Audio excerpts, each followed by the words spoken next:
Meus amores, hoje vamos falar sobre a cirurgia bariátrica. Quais serão os últimos avanços quando a gente fala em cirurgia bariátrica? Será que tem alguma novidade nessa modalidade de cirurgia? Para falar sobre esse assunto, eu convidei o Dr. Clóvis Massato, que é gastro e também professor de medicina lá da PUC aqui de Londrina. Tudo bem, doutor? Boa tarde. Boa tarde, tudo bem? Tudo. Prazer te receber mais uma vez aqui, viu, É doutor? uma honra estar com vocês de novo, viu?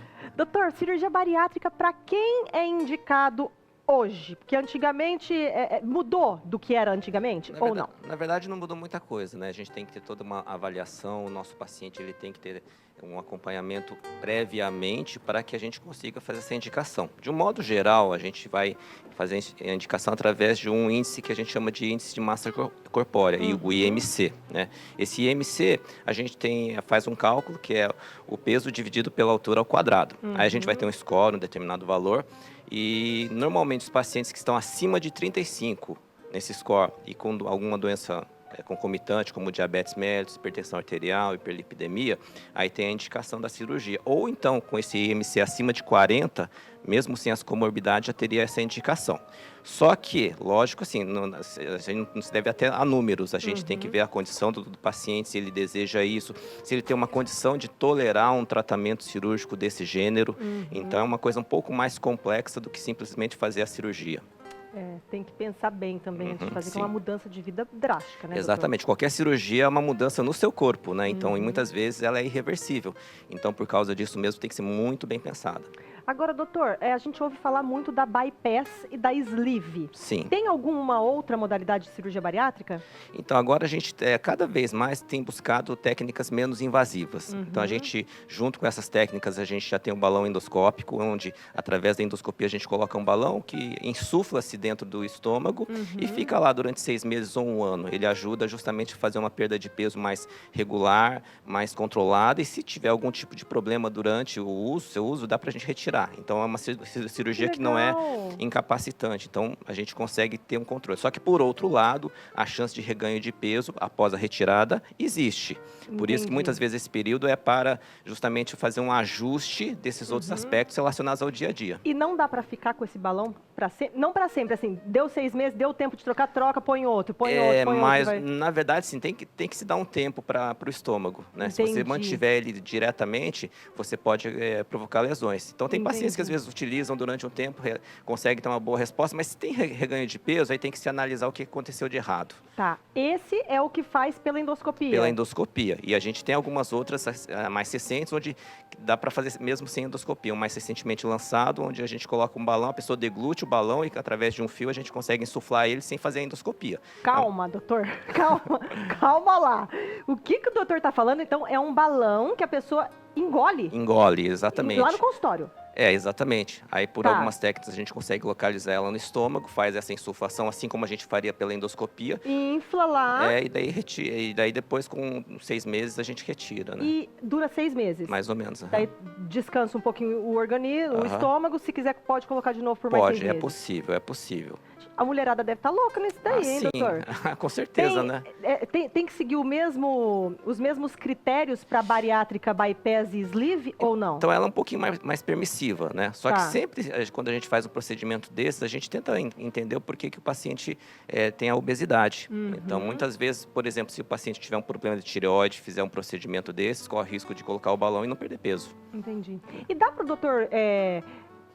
como que eu posso dizer, medir o tamanho, por exemplo, essa paciente ela quer emagrecer só, sei lá, 5 quilos, 7 quilos, vou deixar o balão um pouquinho menor ou maior, dá ou não? Tem um tamanho certo para deixar o balão lá? Então, um desses balões que a gente utiliza, que passa por via endoscópica, que fica mais ou menos 1 ano, a gente pode justamente fazer isso. A gente insufla, por exemplo, com 500 ml. Se o paciente tolera bem, a gente deixa uns 2, 3 meses, faz uma revisão. Se, porventura, o peso estabilizou, não perde mais, a gente pode insuflar um pouco mais, 600 ml, 700 ml, durante esse período. Então, é um balão específico que pode ter esse ajuste. Antes, a gente não tinha esse balão, a gente tinha um balão que a gente só enchia com 500 ml e era só isso. Né? Então, esse é um balão que a gente consegue fazer esses ajustes justamente para tentar otimizar essa perda de peso.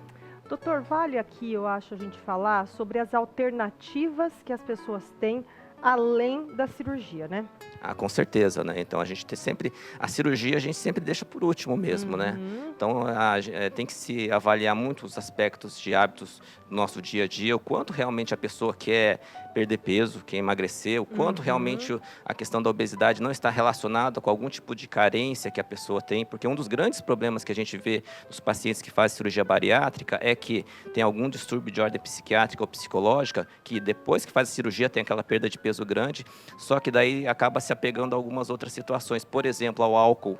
Começa a substituir aquela falta que ela tinha no álcool e viram alcoólatras. Então, o índice de alcoolismo dos pacientes pós-gastroplastia é muito grande.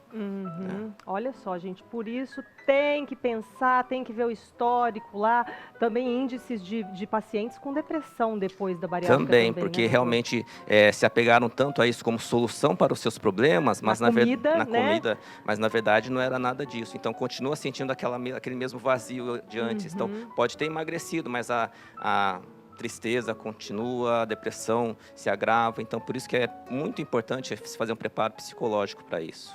Falar da recuperação das bariátricas, doutor, como é que funciona a recuperação? Então, a recuperação é outro aspecto muito importante. Então, a cirurgia não é um fim, é quase que um início, porque, na verdade, muitos pacientes acabam tendo que fazer uma reposição de alguns tipos de vitaminas, alguns nutrientes, porque, dependendo do tipo da cirurgia, retira-se boa parte do estômago. Então, o mecanismo de absorção de nutrientes muda. Então, ele precisa ter esse acompanhamento, muitas vezes com nutricionistas, exames periódicos, endoscopias periódicas, fazendo toda essa análise dessa evolução, para justamente que tudo isso dê certo. Podem haver complicações, doutor? Podem ter. Inclusive, hoje a gente já tem muito mais complicações, a gente tem conhecimento muito mais das complicações do que era 10, 15 anos atrás, porque como se tornou uma técnica popular, então a gente tem visto muitos casos onde há uma alteração de movimentação do intestino, então pacientes que ficam muito constipados, ou pacientes que têm diarreia contínua, ou então pacientes que têm a tal da síndrome de dumping, que come um pouco, já passa mal, se comer um chocolate vai parar no hospital, então coisas assim. E ainda assim, ainda hoje, com toda essa tecnologia, com todos esses estudos, acontece de paciente acontecer isso? Acontece porque cada organismo é um diferente do outro. Então, a gente faz a cirurgia, mas a resposta é diferente de uma pessoa para outra. Então, não é uma receita de bolo onde todos vão sair iguais. Acontece de ter que reverter uma cirurgia dessa, doutor? Eventualmente, sim. Então, por exemplo, se o paciente tem algum tipo de complicação, às vezes acontece justamente essa questão de perda de peso exagerado, ou surge alguma outra doença em que ela tem dificuldade para engolir o alimento, enfim, algumas vezes tem que se fazer. Então, qual que é a sua dica principal para quem está prestes a fazer, aí já decidiu pela cirurgia bariátrica, doutor? É sempre pensar um pouquinho antes. Então, assim, tentar esgotar ao máximo todas as possibilidades. A atividade física, a alimentação, mudança de hábitos de vida. Isso daí é o aspecto mais importante. Se a pessoa tentou tudo isso e não conseguiu mudar o estilo de vida, talvez não seja a cirurgia que mude. Então, assim, ela vai ajudar a perder peso, mas muitas vezes ela vai ter um reganho de peso depois. Então, eu acho que o importante é aquela história, é mudar a cabeça. Né? Não tem jeito. Isso é tão... As pessoas falam tanto isso e não é clichê, gente. Tem que mudar, ó. Primeiro é aqui. Não adianta nada você fazer a cirurgia. Vai para um psicólogo, para um psiquiatra, trata primeiro aqui para depois pensar na cirurgia, tá bom? Doutor, muito obrigada, viu, doutor Clóvis? É sempre um prazer te receber. Eu que agradeço pela oportunidade, Fernanda. Obrigada.